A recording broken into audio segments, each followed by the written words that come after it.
camera. Yes, sir. The Redevelopment Authority of the City of Oshkosh, March 20, 2019. Would you please take the roll? Tom Belcher. Here. Jack Birmingham. Here. Steve Hintz. Jason Lasky. Here. Sue Ponick. Archie Stam. Here. Steve Cummings. Thank you. Before we begin the meeting, I would like to present Mr. Belcher with an award. You were not at the State of the City Monday, but this is in recognition for 15 years of service and contribution to the City of Oshkosh for serving on the Redevelopment Authority. That's all? Congratulations. Wow. You get 20, gets to be a bigger plaque.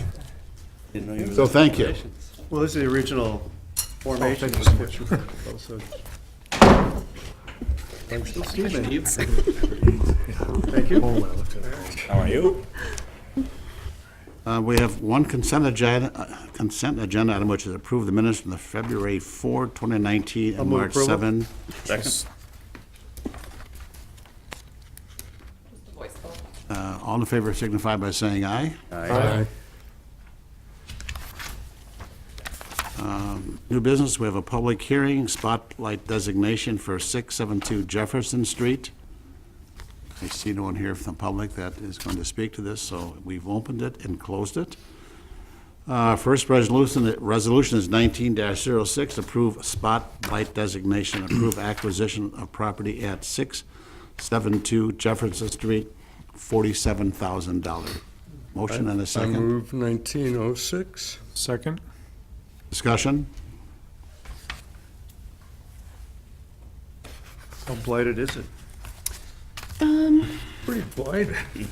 There's pictures of it that are It's- packet. I've driven past it. I think I have to. It would require more investment for rehab than we would see a return on. So, I just wonder how that wood is after 100 years of, It's not been cited, has it? What's the I siding, drove huh? past it maybe a month ago. I think it's just, yeah, it's just the wood yet, yes. As noted on the pictures on the, And the interior is pretty bad. yeah, it needs substantial rehab. as a reminder, the RDA was looking at the Jefferson Street property across the street where we've purchased those lots all together, and you've expressed concerns about these houses right across the street, and seeing that as a deterrent for redevelopment of the RDA-owned properties. So this one happened to come available, and that's why staff has brought it to your attention. And it's part of the Reese neighborhood. Great, if there's no further discussion, would you please take the roll? Birmingham. Aye. Hintz. Aye. Lasky. Aye. Stam. Aye. Belcher. aye. Cummings. Aye. Motion carried 6-0. We have one more public hearing, spotlight designation, 857 West 9th Avenue. I see no one from the public wishing to speak to this, so we have opened and we will close the public hearing. Next is Resolution 19-07, approve spotlight designation, approve acquisition of property at 857 West 9th Avenue, $21,000. Motion and a second. Move 1907. I'll second. Discussion? Like those- Go ahead. Yeah. Just stick. If I could chime in just one thing that, last year, the city adopted a South Park corridor plan, and that is for a gateway from I-41 all the way to the central city. And if there's one thing that was in that gateway plan, it's improving the appearance of the 9th Avenue corridor. And they pointed out specifically some of the blighted properties that are along that corridor. This one happens to meet that criteria, and it also became available after the plan was adopted. This does match the plan implementation for the corridor, as well as the criteria the RDA has set out for blighted properties that are scattered sites throughout the city. So that's why the staff is bringing this to your attention again. And it is also across the street from the Sacred Heart Neighborhood Association. So it would be a direct benefit from being across the street. From the sales summary, this was a HUD house at one point? The current owner purchased it from HUD. Unfortunately, when they started to do some remodeling on it, they had to bring in a structural engineer who said it needs to be taken down. So,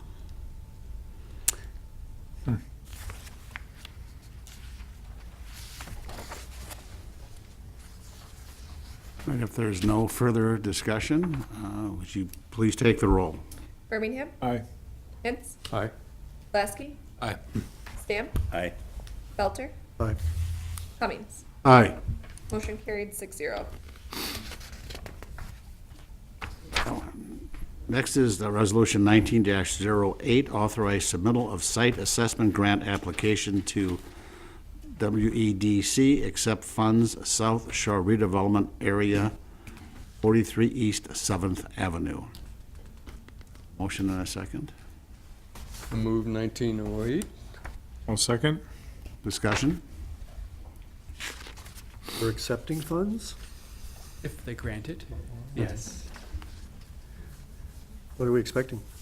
150 is the maximum we can apply for. I expect we'll be able to get the entire amount because of the cost for the asbestos abatement and the demolition and the testing that we need to do on that site. Alan, you've got two projects that are applying for Yes. grant money. Is there, does having two in the pot affect the chances of one of them? Excellent question, a grant writer's question at the very beginning. In this particular case, we're told that WDC does have adequate funds to cover all these applications, unless anything's changed in the last week or two. not to my knowledge, but on the second grant application with Merge, we are applying on behalf of Merge. Okay, So Merge is technically the applicant, the city has to submit the application. okay. But there's still adequate funds from Correct. WDC to fund Yes, both. I haven't heard otherwise. And this is coming up on the end of the fiscal year, so they're actually encouraging us to To make do an it. application to this fund. Okay, good. If funds for the 7th Street property, Yes. if, what building is this? That's where the little brick building that Chamco used to be in. The fill and then warehouse, yeah. Advanced Military Packaging is in. Oh, okay. It's Existing- not the one where the bricks are falling off the building? It's not that one. Thank you, No. thank you. Yes. That's on 8th, right? That is on. Yes. Yep. Yep, corner of 8th and Main. One that's self-demolishing. Gravity is doing its work. Don't park your car there. Do we feel that if we're awarded the 150,000, is that, what are limitations of using it?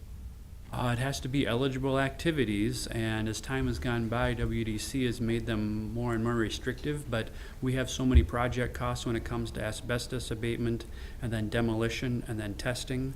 We'll spend more than the $150,000 to do that, On that particular? on that particular property. Thank you. But it's a matching grant, so we'll need, do we have the match Yes. city funds allocated? Yes, we have some CIP TIF 20 funds Okay. already identified for the match. Does this include environmental, it's a site assessment grant, so I assume they're doing a phase 2 on the parcel? That would be the goal, yes. If they find anything? Uh, Then we'll know Then it's we- there. Then we'll know it's there, We'll know it's exactly. there. Then we can come up with a remediation plan. Or they will. But we'll pay them to come up with a remediation, and we'll have to follow it in conjunction with redevelopment of the site. Right. There's no further discussion. Would you please take the roll? Birmingham, Aye. Hintz, Aye. Lasky, Aye. Stamp, Aye. Belter, Aye. Cummings. Aye. Motion carried 6-0. Resolution 19-09, authorized submittal of site assessment grant application to WEDC, behalf of Merge LLC, accept funds Marion and Pearl redevelopment area parcels H and I. Motion and a second. I'll move approval. Second? On discussion. Make a motion.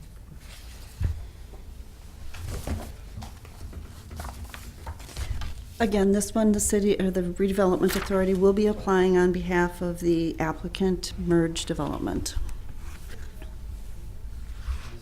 Merge has to come up with the matching funds. Correct. If the grant is awarded, we will be entering into an agreement that transfers all the responsibilities of the SAG award to merge. So that'll come back before the board. That Yeah. agreement. Yep. So, once the grant is awarded. Jay's been done already? Jay has had a lot of work done. There's not much reason to apply for a site assessment grant on that property. It's pretty well examined.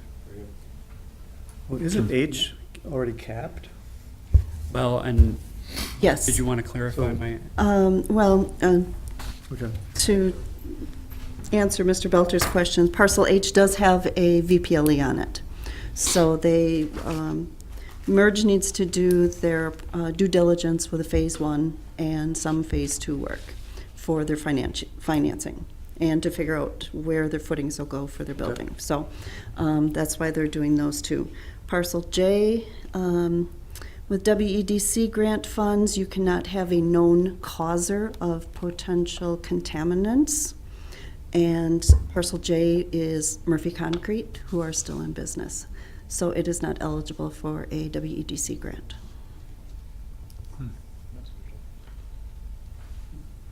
Wasn't that Cook and Brown at the time? It At one was. time, yeah, so, yeah. Like forever, I think. Mhm.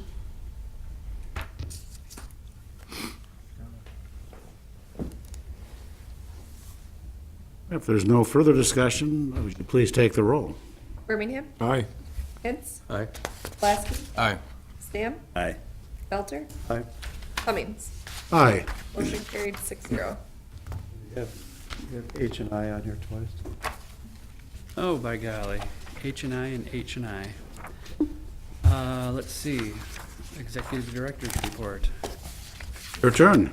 Thank you, Mr. Chairman. The city and the RDA, the RDA still owns the arena property. We're still working with DNR and Fox Valley Pro Basketball to determine the best path forward for the eventual issuance of a VPLE and transferring that property from the RDA to Fox Valley Pro Basketball. And we continue to try to work through Wisconsin DNR and the Fox Valley Pro Basketball representatives to achieve a resolution that satisfies everyone.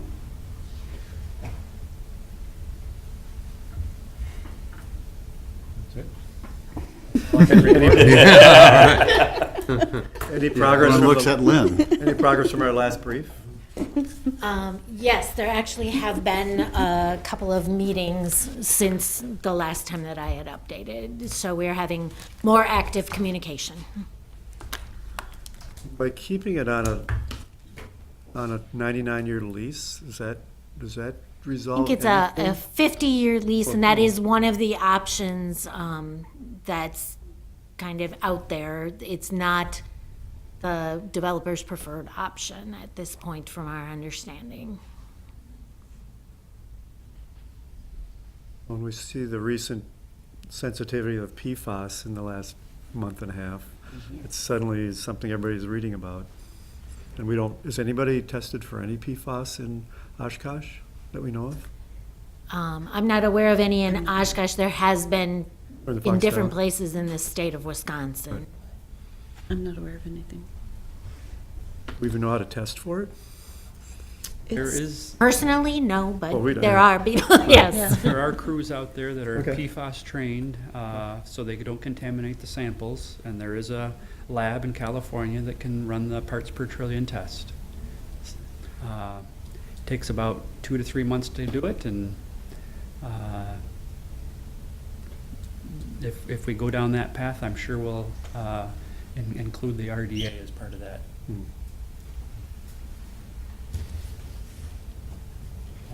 Brilliant. At this point, what is the risk of doing it with the assumption that the activities on that site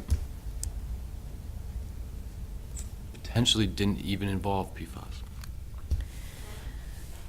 There's And always, so, There's multiple sources for it. When you're dealing with that small of a detection limit, it's, well, one of the things that they're concerned about is even the testing crews have to be specially trained so they don't cross-contaminate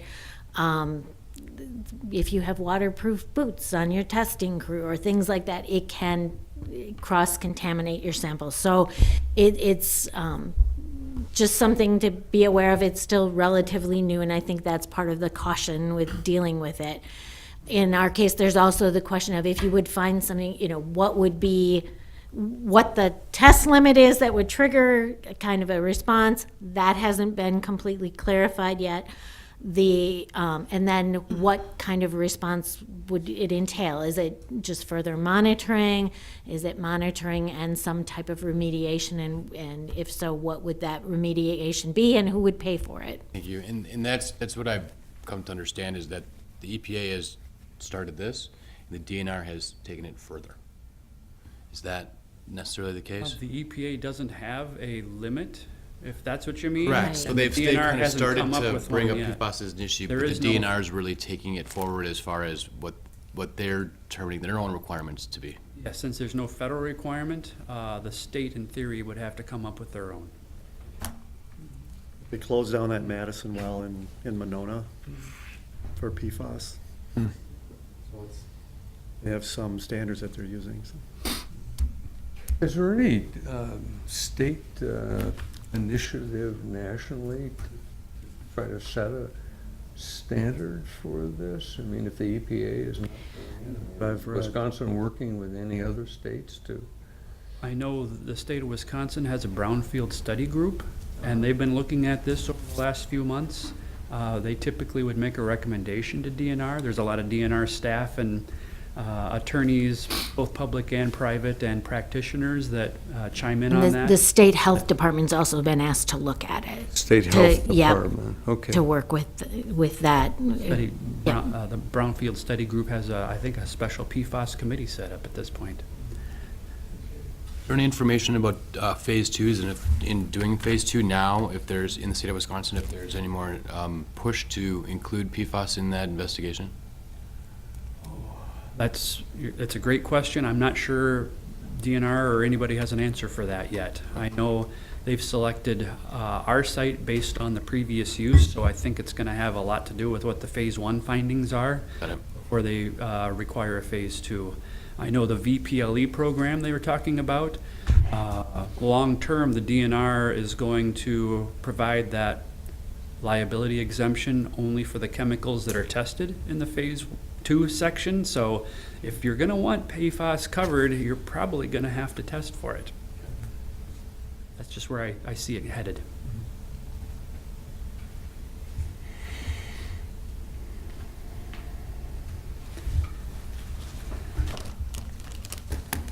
Nothing else? Hopefully we can have more news at our next meeting. Update on, this is the H&I Healthy Neighborhood Initiative. As a reminder, the Rock the Block event is scheduled for the latter part of April here. And we continue to seek those blighted, scattered sites, and you have an example of two of them in front of you tonight. So thank you for voting on those, and those will be on the council agenda for next Tuesday. Other updates in the South Shore redevelopment area. Staff continues to work on the Sawdust District plan. They've been interviewing a lot of stakeholders over the last month or so, and putting together sub-areas and recommendations on those sub-areas. In the Morgan District, lights and bollards have been installed, and I'm told there's some electricity serving the site, but not enough long-term, so we're still working with Morgan District to get an easement for the electrical service in that neighborhood, which we're hoping to piggyback on for the storm sewer easement for the big box culvert to serve that area. And Pioneer Drive, we're working very closely with Mr. Dumke on development options and funding scenarios, and he was at the most recent Opportunity Zone training that GoEDC provided last week here at the Convention Center. Keeping my fingers crossed on the Pioneer area. And then last but not, no, it's not even last, 9th Avenue extension to the CN Railroad. We do have made the contacts with CN regarding Pioneer Drive. They've expressed possible interest in selling their interest on Pioneer Drive's right-of-way. At this point, it's in CN's hands to come back with a price for that, and we're looking at exploring other options that don't include that right-of-way as well. My long-term plan is still to build the Riverwalk on the vacated right-of-way of Pioneer Drive, and 9th Avenue would be rerouted or extended over to the railroad tracks and cross at the same location. How long do you think that CN decision might take? I mean, it's a long time, but what do you really? If we get it done in 2019, I'll be very happy. Well, the reason I bring it up, we wouldn't dare want to establish a comparable sale of adjoining land before we had that worked out. That's a point that staff has discussed in detail, yes. If there was anything pending.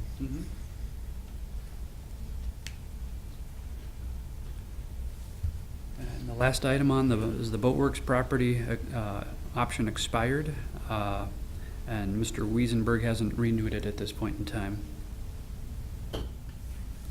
And then parcels H, I, and J on Marion Road. Merge is working on J most directly right now, and I think you heard them say they're looking at doing J first, and then I, and then H kind of works south to north. Their development plan would be getting everything completed somewhere in end of 20 or 21 for all three of those properties, assuming everything goes forward as they're planning. When do their options expire? Sometime this summer, off the top of my head, June, July, sometime in that time frame. Will we anticipate them going to plan commission before their expiration? Yes, because they're working on their plans.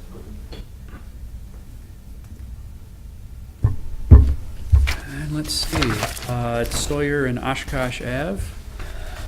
Good news, Reps Bar demolition started yesterday or the day before, and I'm not sure how far they are yet. It's It's down. flat, Gone. scrape it. I went by and I didn't see a building, but I saw a pile. Right, there's a pile. No, the pile's gone. We're working on foundations tomorrow, so. Another landmark. Let's see, and the multimodal trail, that's still set up. The one part that we're still waiting for is the last piece of grant funding along Lakeshore Park.